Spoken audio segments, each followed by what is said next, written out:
청구인 대리인 이금기 변호사입니다. 저는 청구인이 자신의 탄핵 사건에서 보여준 태도와 거짓말에 대해서 몇 가지 생각을 말씀드리겠습니다. 경호처와 공수처의 대치와 국민들의 철야 농성에도 관저에 숨어 있다가 계엄 43일 만에 체포되자 피청구인은 그제서야 제3차 변론기일에 직접 나왔는데 그 첫 일성부터가 거짓말이자 위선이었습니다. 피청구인은 저는 철들고 난 이후로 지금까지 특히 공직 생활을 하면서 자유민주주의라는 신념 하나를 확고히 가지고 살아온 사람입니다라고 말했습니다. 종북 반국가 세력을 일거에 척결하고자 비상계엄을 선포한다고 무섭게 말했던 사람의 입에서 나온 말이라고는 도저히 믿기지 않았고 큰 기대를 하지는 않았지만 또다시 절망을 느꼈습니다. 다만 비상계엄을 전가의 보도처럼 생각하는 사람이라면 이 심판 청구는 결국 인용이 되고 말 것이라는 확신이 드는 순간이기도 했습니다. 그날 재판관님께서는 두 개의 질문을 하셨는데 첫 번째는 비상입법기구 예산을 지시했는가였고 두 번째는 수방사령관과 특전사령관에게 국회의원을 끌어내라고 지시했는가였습니다. 기재부 장관에게 쪽지를 준 적이 있는지 이런 간단한 질문에도 피청구인은 준 적도 본 적도 없다고 하면서도 국방부 장관에게 자신의 책임을 떠넘기는 변명을 장황하게 늘어놓았습니다. 사령관들에게 국회의원들을 끌어내라고 지시한 적이 있느냐는 두 번째 질문에는 없습니다라고 변명 없이 간결하게 답변하는 모습이 오히려 구차해 보이지는 않았습니다. 처음으로 출석해서 했던 첫 일성부터가 거짓말이라는 것은 누구라도 팩트체크가 가능할 정도입니다. 최상목 부총리의 말은 물론이고 조태열 외교부 장관의 진술만으로도 A4 문건을 직접 나눠준 사실이 드러났고 사령관은 물론 수많은 군인들의 증언을 통해서 국회의원들을 끌어내라고 지시한 사실 또한 명백히 인정됩니다. 피청구인 때문에 내란의 공범이 되어 구속된 어떤 군인은 자신의 일생이 송두리째 무너지게 된 이 상황에서도 자신의 명령에 따랐던 부하들에게만큼은 화가 미치지 않게 해달라고 호소하고 있는 것과는 너무나도 다르게 거짓말로 자신의 죄를 감추려 하고 자신이 망쳐놓은 군인과 부하들에게 자기의 죄마저 뒤집어 씌우는 모습을 보고 또 한 번 실망을 금할 수가 없었습니다.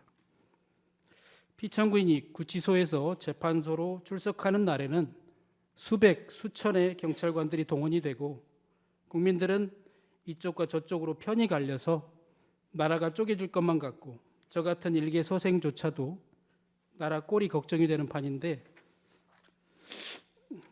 청구인은 걱정도 안 되는지 재판소에 와서도 심판정에는 들어오지도 않거나 재판이 시작하기도 전에 다시 돌아가 버리는 것을 보면서 이 나라 공무원들의 노고는 안중에도 없고 국민들의 시선 따위는 아랑곳하지 않는 모습도 지켜봐야만 했습니다.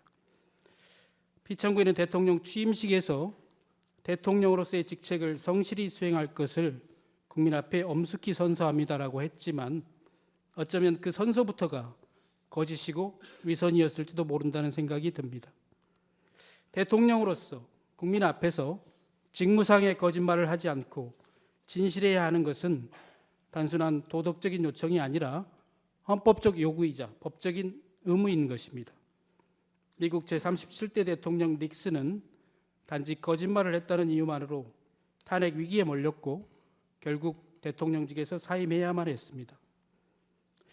피청구인은 자신의 잘못을 인정하지 않고 거짓말을 하는 것도 모자라서 그날의 진실을 고백하고 처벌을 감수한 군인들과 부하들을 거짓말쟁이로 몰고 탄핵과 내란을 공작하고 있다고 공격하였습니다. 그래서 이 사건은 마치 진실게임 같은 것이 되어버렸습니다. 피청구인이 한 거짓말 때문에 온 국민이 듣기평가를 받아야 했던 적도 있고 심지어는 출근 행렬도 거짓이라는 의혹도 있습니다만 그것이 탄핵 사유는 아니므로 논외로 하겠습니다. 그렇지만 이 재판은 피청구인의 말과 언어가 처음으로 진실했는지 아니면 거짓이었는지가 공식적으로 확인되는 의미를 갖고 있다고 생각합니다. 12.3 그날 밤 저는 느닷없는 계엄에 우선은 놀랐고, 하필이면 지금 이때 군에 가 있는 아들이 생각나서 내 아들이 계엄군이 될 수도 있는 건가? 라는 생각에 두려웠습니다. 비상계엄 자체도 너무 무섭지만 내 아이가 계엄군이 되는 것은 더더욱 끔찍한 일이었습니다. 그래서 국회로 달려갔고, 국회는 다행히 계엄 해제안을 통과시켰습니다. 헌법이니 민주주의니 이런 생각을 하기보다는 그저 나와 내 아이들의 안전을 생각했고, 아버지로서 아들이 계엄군이 될 수도 있는 상황만큼은 막아야만 했기 때문에 헬리콥터 소리가 너무 크고 총을 들고 있을지도 모르는 계엄군과 맞서는 것도 너무나 무서웠지만 소심한 용기나마 짜내어 국회 앞으로 달려갔던 것입니다. 그날 밤 큰 비극이 일어나지 않은 것은 국민들이 무서움을 무릅쓰고 온몸으로 막았기 때문이지 피청구인이 아무 일도 하지 않았기 때문이 결코 아닙니다. 만약 그를 막지 못했다면 우리 아이는 지금쯤 계엄군이 되어 있을지도 모르고, 포고령이 무서워서 처단받을까 봐 무서워서 친구들과 카톡도 마음대로 하지 못하고 있을지도 모릅니다. 청구인 대리인에게 앞서서 저 또한 국민의 한 사람으로서 아들을 계엄군으로 만들려고 했던 피청구인에게 말할 수 없는 분노와 배신감을 느낍니다. 그리고 두려움을 느낍니다.